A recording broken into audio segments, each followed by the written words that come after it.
Hello everyone, मैं अनामिका विद्यार्थी warrior शिल में आपका स्वागत करती हूँ। दोस्तों, आज हमने मनोविज्ञान से संबंधित एक प्रमुख साइकोलॉजिस्ट थॉर्नडाइक से संबंधित कुछ प्रश्नोत्तर करेंगे। आपका सीटेट एग्जाम हो, टेट हो, सुपर टेट हो, अगर बात थॉर्नडाइक की जाए तो इनसे संबंधित 3 से 4 क्वेश्चन हर बार बनते ही बनते हैं। तो दोस्तों, देर न करते हुए हम अपना पहला क्वेश्चन लेते हैं।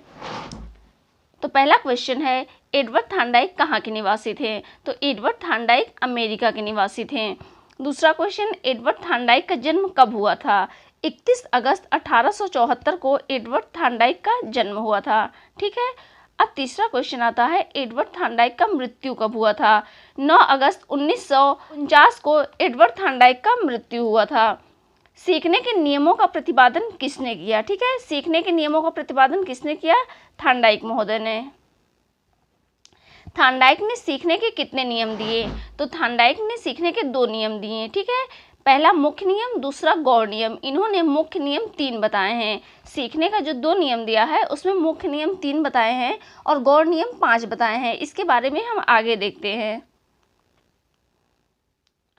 थॉर्नडाइक द्वारा सीखने के मुख्य नियम कौन कौन से हैं? तो दोस्तों, मुख्य नियम 3 है, तत्परता का नियम, अभ्यास का नियम और प्रभाव का नियम। हर बार ये क्वेश्चन दोहराता है, इसीलिए इन तीनों नियमों को बहुत ही ध्यान से पढ़िएगा। थॉर्नडाइक द्वारा सीखने के गौण नियम कौन कौन से हैं? तो गौण नियम कौन कौन सा है? बहुप्रतिक्रिया का नियम, आत्मीकरण का नियम, मानसिक विन्यास का नियम, साहचर्य परिवर्तन का नियम और आंशिक क्रिया का नियम। ये 5 जो है वो गौण नियम है। पशुओं पर प्रयोग करने वाले प्रथम मनोवैज्ञानिक कौन है? तो एडवर्ड थॉर्नडाइक ऐसे साइकोलॉजिस्ट थे जिन्होंने पशुओं पर प्रथम बार प्रयोग किया। एडवर्ड थॉर्नडाइक ने अपना प्रयोग किस जानवर पर किया? बिल्ली पर किया, चूहा पर किया, मुर्गी और मछली, लेकिन मुख्य रूप से अपना प्रयोग इन्होंने बिल्ली पर ही किया है। क्वेश्चन नंबर 9वां, एडवर्ड थॉर्नडाइक के सिद्धांत को किस नाम से जाना जाता है? ठीक है, किस किस नाम से जाना जाता है? एडवर्ड थॉर्नडाइक के सिद्धांत को किस किस नाम से जाना जाता है? तो यहाँ पर दोस्तों ये थोड़ा सा गलत हो गया है, यहाँ पर है प्रयत्न। ठीक है, प्रयत्न और भूल का सिद्धांत। ठीक है, तो एडवर्ड थॉर्नडाइक के सिद्धांत को किस किस नाम से जाना जाता है? तो पहला क्या है? प्रयत्न और भूल का सिद्धांत। हर बार ये नहीं पूछता प्रयत्न और भूल का सिद्धांत किसका है थॉर्नडाइक महोदय का। कभी कभी पूछ लेता है प्रयास और त्रुटि का सिद्धांत क्या किसका है, कभी कभी पूछ लेता है उद्दीपन और अनुक्रिया का सिद्धांत किसका है, संबंधवाद का सिद्धांत किसका है। इसीलिए आप लोगों को सारे सिद्धांत रटे होने चाहिए, ताकि सिद्धांत कोई भी पूछे, घुमा के क्वेश्चन कहीं से भी पूछे, आप तुरंत आंसर मार दीजिए। ठीक है, तो पहला क्या है? प्रयत्न और भूल का सिद्धांत। दूसरा क्या है? प्रयास और त्रुटि का सिद्धांत। तीसरा उद्दीपन अनुक्रिया का सिद्धांत। चौथा संबंधवाद का सिद्धांत। पांचवा सहसंबंधवाद का सिद्धांत और छठा अनुबंध सिद्धांत। सातवां है सिद्धांतवाद का सिद्धांत। आठवां है अभ्यास का सिद्धांत और 9वां है एसआर थ्योरी सिद्धांत। 10वां है आवृत्ति का सिद्धांत। तो इतने नामों से जाना जाता है थॉर्नडाइक के सिद्धांत को। ठीक है, क्वेश्चन नंबर 10वां है, बुद्धि का बहुकारक सिद्धांत किसने दिया है? तो एडवर्ड थॉर्नडाइक ने बुद्धि का बहुकारक सिद्धांत दिया है। मतलब बुद्धि के लिए कोई एक कारक जिम्मेदार नहीं होता है, बल्कि बहुत सारे कारक जिम्मेदार होते हैं। ठीक है, 11वां क्वेश्चन है, बहुकारक सिद्धांत की तुलना किससे की गई है?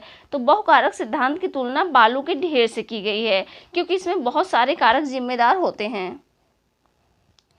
12वां क्वेश्चन है, बहुप्रतिक्रिया का सिद्धांत किसने दिया है? दोस्तों, इन्होंने एक मुख्य नियम दिया है, दूसरा गौण नियम दिया है। तो मुख्य 3 नियम बताए हैं और गौण जो है वो 5 नियम बताए हैं। उन्हीं गौण नियमों में से एक बहुप्रतिक्रिया का सिद्धांत भी है।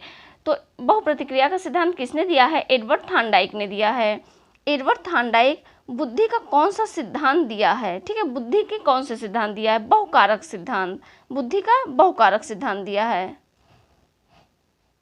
एडवर्ड थॉर्नडाइक ने जिस बॉक्स में बिल्ली को बंद किया था उस बॉक्स का क्या नाम था? इन्होंने अपना प्रयोग जब बिल्ली पे किया था तो बिल्ली को एक बॉक्स में बंद किया था और भोजन जो है वो बॉक्स के बाहर रखा था, जिससे बहुत सारे प्रयासों के बाद बॉक्स खुल जाता है और बिल्ली को भोजन प्राप्त हो जाता है। ठीक है, तो एडवर्ड थॉर्नडाइक ने जिस बॉक्स में बिल्ली को बंद किया था उस बॉक्स का नाम था पजल बॉक्स।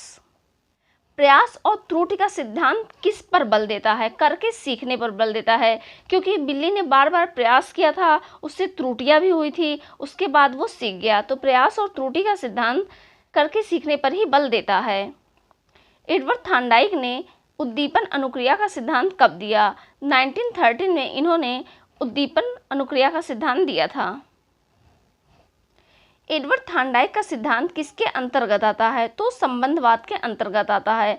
क्वेश्चन ये पूछता रहता है, इसीलिए आप इसका आंसर जरूर से याद रखिएगा। एडवर्ड थार्नडाइक का सिद्धांत किससे संबंधित है? तो इनका सिद्धांत व्यवहारवाद से संबंधित है। ठीक है, व्यवहारवाद से संबंधित है। आत्मीकरण का सिद्धांत किसने दिया है? आत्मीकरण का सिद्धांत ये जो गौड़ नियम का सिद्धांत दिया है, उसी में से आत्मीकरण का सिद्धांत है। तो आत्मीकरण का सिद्धांत थार्नडाइक जी ने दिया है।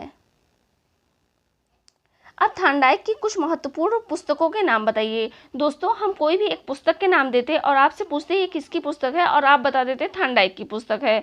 लेकिन थार्नडाइक का जो भी पुस्तक एग्जाम में पूछा जाता है वो चेंज करके पूछा जाता है, और यदि आपको सारे पुस्तकों के नाम एक बार याद हो जाएंगे, थार्नडाइक से संबंधित कोई भी पुस्तक का नाम पूछ लेगा तो आप गलत नहीं कर सकते। तो इसीलिए हमने यहाँ पर कई पुस्तकों के नाम बता दिए हैं। ठीक है, तो एजुकेशनल साइकोलॉजी ये किसने दिया है? थार्नडाइक ने।